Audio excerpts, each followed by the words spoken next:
வணக்கம். நான் அக்குபஞ்சர் வைத்திய தினேஷ். உங்களோட பித்தப்பையில் கல் இருக்குன்னு சொன்னால் அதுக்காண்டி உங்களோட பித்தப்பையை வெட்ட வேண்டிய அவசியம் இல்லை. என்னென்னு சொன்னால் அந்த அக்குபஞ்சர் ட்ரீட்மெண்ட் மூலம் பித்தப்பையில் இருக்கக்கூடிய கல்லை முழுமையாக கரைக்க முடியும்.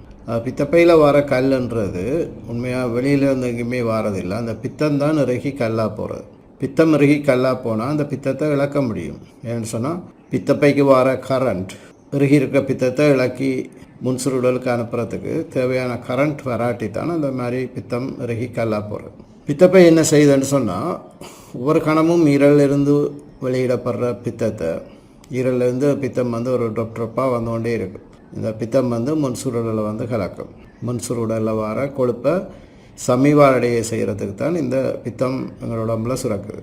கொழுப்பை நுண்துகளாக மாற்றும். கொழுப்பை உடைக்கும். கொழுப்பை உடைச்சி நுண்துகளாக மாற்றுற நேரம் அது முன்சுருடலில் பிறகு சதையால் சுரக்கப்படுற சுரப்பால் துரிஞ்சப்படக்கூடியதாக இருக்குது.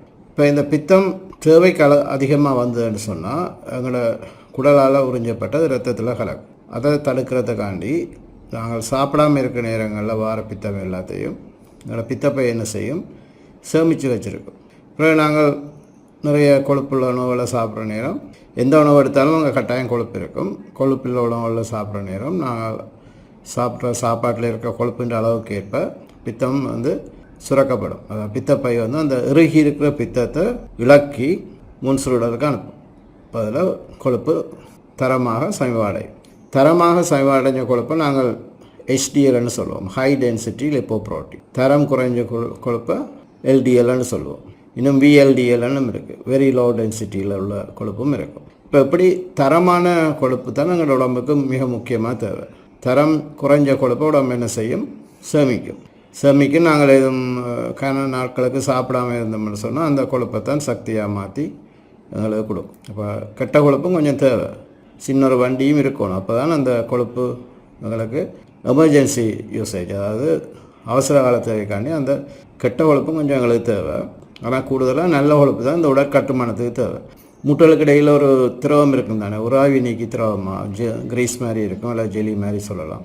அப்போ இதை நாங்கள் சினோவியல் ஃப்ளூயிடுன்னு சொல்லலாம், அல்லது சில பேர் சைனோவியல் ஃப்ளூயிடுன்னு உச்சரிப்பிடும். இப்போ இந்த கிரீஸ் மாதிரி இருக்கிற இந்த கொழுப்பை உருவாக்க HDL வேணும். இது குறைஞ்சதுன்னு சொன்னால் முட்டை இருக்கும்.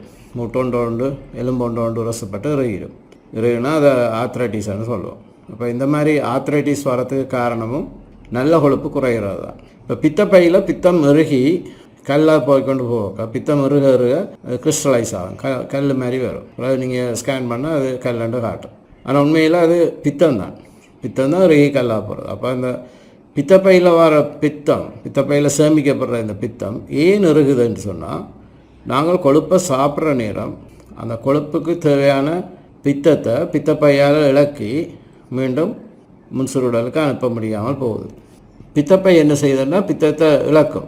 சாப்பாடு வருதுன்னொன்னே பித்தப்பை என்ன செய்யும், அந்த பித்தத்தை இழக்கி முன்சுருடலுக்கு அனுப்பும். திருப்பி பித்தமாக அனுப்பும். இறுகி இருக்கிற பித்தத்தை இழக்கி டைல்யூட் பண்ணி அனுப்பும். இதுக்கு பித்தப்பைக்கு நிறைய சக்தி வேணும். அந்த பித்தப்பை சரியான முறையில் அதை வெளியேற்றணும். அப்போ இந்த சக்தி எங்கேருந்து கிடைக்குதுன்னு சொன்னால் பித்தப்பைக்கு சக்தி வழங்குறதுக்கு உடம்புல தசைப்பாதையில் பித்தப்பைக்குரிய சக்தி சக்கரம் இருக்குது. இது இருக்கும் சில நேரங்களில். அடுத்தது இந்த பித்தப்பைக்குரிய சக்தி பாதைன்னு இருக்குது. அந்த பித்தப்பைக்குரிய சக்தி பாதை ஒன்று இருக்குது. அது பித்தப்பைக்கு நேராக வார சக்தி பாதை தான் அந்த பித்தப்பைக்கு சக்தியை கொடுக்கும். இது கூடுதலாக எங்கேருந்து வருதுன்னா தலைக்கலால் வருது. தலைக்கலால் இப்படி களத்துக்கு இப்படி வருது. வலது பக்கம் எங்களை பித்தப்பை இருக்குது. அப்போ இந்த புருவத்தடிக்கு வருது வடத்துக்கு. இப்போ இந்த பாதை தடப்பட்டோன்னா அந்த தலைவலி வர்றது, ஒட்டை தலைவலி, இதுக்குள்ளே இடிக்கும். இதுக்குள்ள ஓட இல்லாமல் அந்த சக்தி சக்கரங்கள் வடங்களை இறுகி இருந்தான்னு சொன்னால் இதுக்குள்ள இடிக்கும். பிரதானமாக இருக்கிறது வடத்தில், அந்த காதுக்கு நேராக மேலே இருக்க ஒரு புள்ளியும் 4 விரல் தூரத்தில் இருக்கும். இந்த சக்கரம் இருக்கிறதுக்கு காரணம் பக்கமாக படுக்கிறது. இரவு நேரங்களில் நாங்கள் நித்திர கொள்கிற நேரம், இரவில் கூடுதலான நேரம், இரவு பாலோ நித்திர கொள்கிற நேரம் கூடுதலான நேரம் பக்கமாக படுத்தோம்னு சொன்னால் இந்த இடம் அமர்த்தப்பட்டு இந்த புள்ளி இருக்கிற நேரம் பித்தப்பையின் சக்தி பாதை தடப்படுது. இப்போ அதுக்கு பித்தப்பையில் கல் வருதுன்னு சொன்னால் அதுக்கு அடிப்படை காரணம் பக்கமாக படுக்கிறது தான். இப்போ பக்கமாக நாங்கள் படுக்காமல் நிமிர்ந்து படுத்தோம்னு சொன்னால் இந்த பிரச்சனை வராது. இப்போ பித்தப்பையில் கல் வந்துட்டு உடனே ஓடி போய் பித்தப்பையை வெட்டாதேங்க. ஏன்னா பித்தப்பை இல்லைன்னா பிறகு சாப்பாடு லேசில் சனிவாடையே மாட்டுது, கொழுப்பெல்லாம் சனிவாடையாது, ரொம்ப கஷ்டம், உடம்பு வச்சுக்கொண்டே போகும். கெட்ட கொழுப்பு தான் கூடுதலாக வந்துகிட்ருக்கும். ஏன்னா பித்தம் தேவையான நேரத்துக்கு தேவையான அளவு வராது. ஒவ்வொரு கணமும் ஈரலால் சுரக்கப்படுற பித்தம் ஏன் சொற்பமாக தான் வந்து கொண்டிருக்கும். இப்போ நீங்கள் என்ன செய்யணும், அப்படி பித்தப்பையை வெட்டிட்டீங்கண்டா இனி ஒன்றும் செய்யலாது.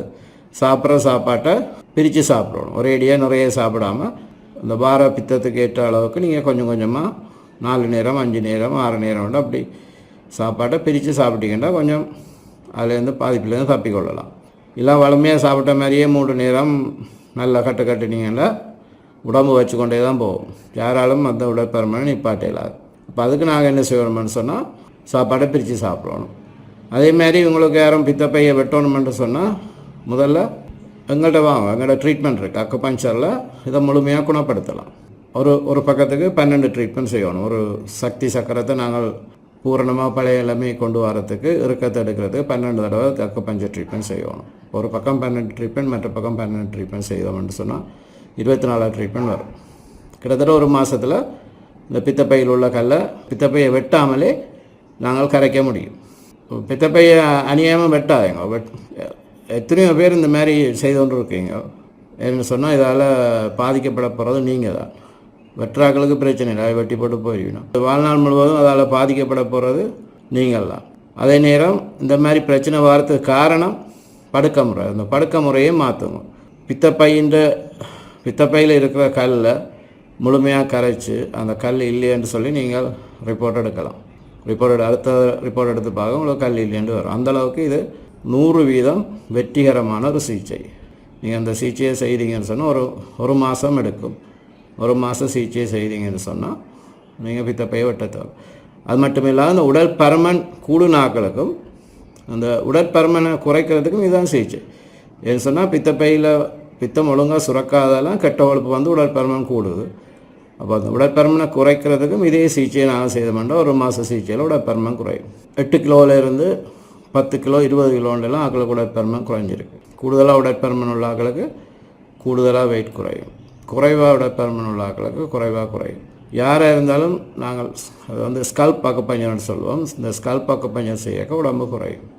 எந்த விதமான எக்ஸசைஸோ உணவு கட்டுப்பாடோ மருந்துகளோ இல்லாமல் இந்த அக்குபஞ்சர் மருந்து இல்லாத ட்ரீட்மெண்ட், அக்குபஞ்சர் வந்து மருந்து இல்லாத சிகிச்சை மூலமே நாங்களோட பெருமனை குறைக்கலாம். நன்றி, வணக்கம்.